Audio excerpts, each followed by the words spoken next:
Trump's deal with Carrier, right?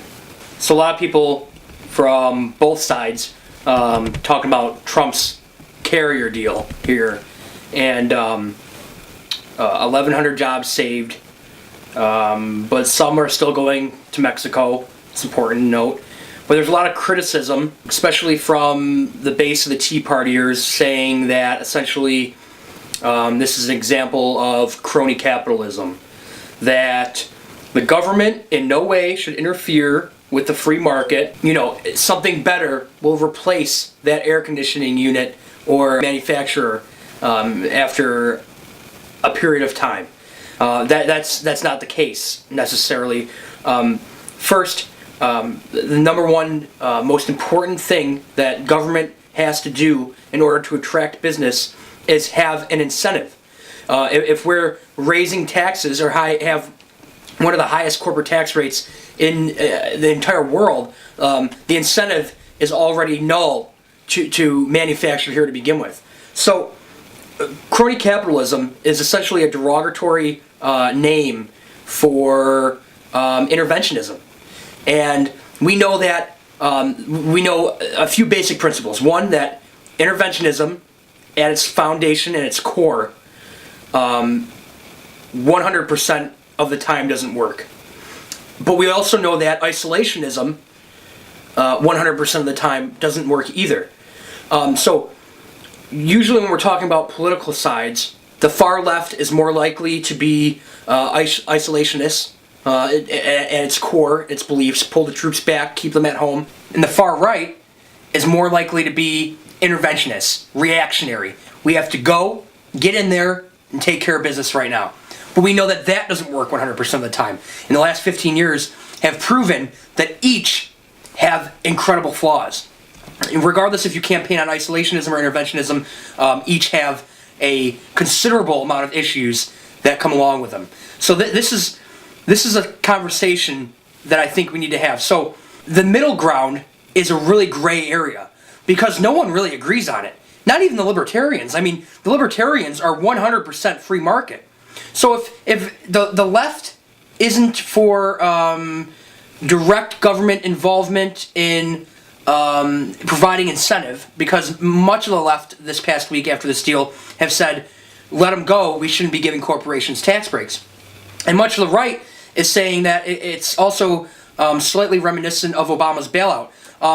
But I've also seen people who praised President Obama's bailout of GM and major banks and financial institutions in 2008 and 9, and totally disagree with these savings of jobs. So if it's not the left that's agreeing with it, and the right isn't agreeing with it, and the libertarians are just 100% free market 100% of the time, then what is it? And what it really is, and it comes down to, is it's a populist movement. And at times with social media and the news and everything going on, it doesn't seem like it's a popular way to conduct business. It almost seems kind of shady. But to call it crony capitalism is almost derogatory because the nature of it isn't crony. It's you have to think at the same time, we're not going behind the backs. Trump released this publicly, and so did Mike Pence, and as well as Carrier. They released the deal publicly. This is what's happening. This is how it's going to happen. This is how long the government will be involved and to what extent they're going to be involved. We also have to keep in mind that the prerequisite for interventionism is essentially socialism. And so the longer government stays involved, the more socialist of an entity the government makes that business or that entity. So we have the deal. It's a $7 million tax break. Okay, some jobs still go. 1,100 jobs stay. Specifically, 700 in technology for the company stay here, with an investment in an extra 400 more. Okay, so to the people who praised Obama's bailout because it saved the economy essentially, but are throwing aside Trump's deal here, there's one major difference that you need to keep in mind, which kind of dilutes your argument. It almost makes it invalid. You have to think, one, Obama gave directly billions, hundreds of billions of dollars to different financial institutions, businesses, corporations, to keep them afloat. So the government directly gave them money. what the government's doing here is indirectly providing an incentive. This incentive is a temporary interventionism of the free market, where the government steps in and says, we need to provide an incentive for you to stay here because it's no longer in your favor to conduct business here or with our people. You're losing money over time, your product's becoming more expensive, and you're eventually going to have to go either overseas or to Mexico. So the government's saying we will provide a $7 million tax break. And one thing that we don't think about this a lot, and although many jobs are still going over there, and we are losing some tax money from income tax and sales tax from those jobs, one thing we have to keep in mind is we're keeping over $24 million in income taxes. So that $7 million tax break to keep 1,100 jobs here is going to be approximately $24 to $25 million in annual income for the government. So it's in our best interest to intervene in that way. But the longer the government stays involved with business or private market, the worse it gets. Everything tends to crumble after an extended period of time. We've seen it in healthcare. We've seen it in interventionism overseas with military missions, and we've seen it in various aspects of government intervening in free market and essentially liberty and people's personal pursuit of happiness. So interventionism might not be what the government necessarily should be doing in a free market or a capitalistic society, or what it was designed to do, but when you have a global market that's competitive on the scale that we are dealing with right now, where countries are literally telling businesses, we will give you this deal if you come here, and the individual states within those countries and our country are saying, we'll give you this deal if you come here instead of New York, etc., there comes a point where in order to stay competitive, in order to keep jobs, you literally have to intervene to some extent. It doesn't have to be drastic. I don't think anyone's in favor of corporations receiving billions upon billions of dollars for a bailout. I don't think anyone enjoys seeing tax dollars spent on that. But there's also this fallacy that exists within our society and within the free market idea that something will replace these businesses, something better or a more efficient business. There is nothing that's going to come and take back what GM had. And there's nothing that's going to do it more efficiently either.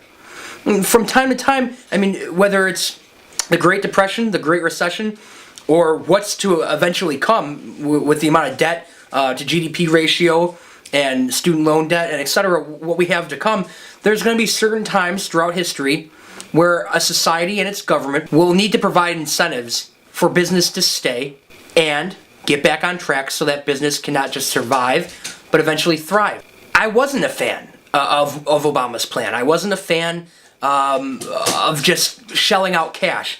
But I also realized, however unpopular, that the left championed that deal. I mean, even with healthcare, the left really championed Obama's deal and his bailout. So if you're going to champion multiple, various dozens financial institutions, businesses, and corporations getting bailed out with billions of direct dollars, but you're going to all of a sudden throw up arms about 1,100 individual jobs saved over a $7 million tax break, it almost seems hypocritical. Now, from the Tea Party right perspective, where it's crony capitalism, that's the idea, it's crony capitalism. It's not. It's interventionism, and what you're afraid of, and your peripheral vision, right? Because you know historically that interventionism in the free market is the beginning, if staying for too long, it's the beginning of socialism.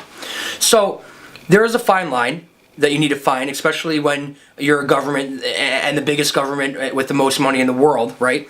You need to find a fine line. So in this case, that fine line was, we will provide you with a $7 million tax break. We will not micromanage you. We will not stay to lead you. We will guide you in exchange for you keeping jobs here. After we give you that tax break, it's your company again. We have nothing to do with you. Take your money, invest into the workforce, and keep 1,100 jobs here. And what the Tea Party is saying essentially is that is dirty capitalism, where the government is making under-the-table deals. Except it's not. And what you're thinking of, and at least I believe, if I had to take an assumption, is you're thinking of mobster capitalism, where the mobs met with government, and the government gave the money to the mobs, and the mobs ran away with it and kept a few jobs here and there. That's not what we're dealing with. We're dealing with a professional contract between government and private business where it will make it worth the business's time to provide jobs in a certain area for a certain extended period of time. And not only that, these jobs are worth it. Right? These aren't necessarily jobs that are going to go unending. These are technological advancing jobs. These are jobs that are going to have long-term residual income effect long after that $7 million tax break is gone. And let's not even discuss the fact that $7 million for a major corporation, that's a month, maybe a month worth of extra profit. It's really not all that much when you consider long-term 1,100 jobs and $24 million in federal income tax and the sales tax that'll come from those employees' salaries and the family and the food. And, it's all trickled down because it ends up going to the farmer who feeds those families. And it goes to the child of the family who's working at that plant who's going to the movie theater. So the implications go far beyond a $7 million tax break. And whether the left disagrees with it, which is hypocritical, or the right says it's crony capitalism, which is unfortunately wrong, it's more than anything, it's a populist idea, and it needed to be done. Whether we liked it or not, the only time that we should say, listen, we can't provide these incentives for business, is when the government decides that we're going to stay in that business and see them through. Because after a while, you're going to become inefficient, you're going to waste money, and you're going to do things terribly wrong. You can look at Amtrak, right? That has a $1 billion deficit, that hasn't made any money in decades, right? Government-run business is a money pit. So we don't want interventionism to turn into a socialist entity where the government is the single-handed controller of what is occurring in that business.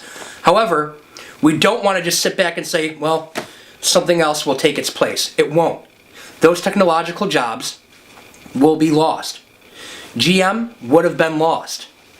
The banks that run and provide student loans, regardless of how ridiculous they are, or give loans to farmers to expand their crop fields, they would have been gone.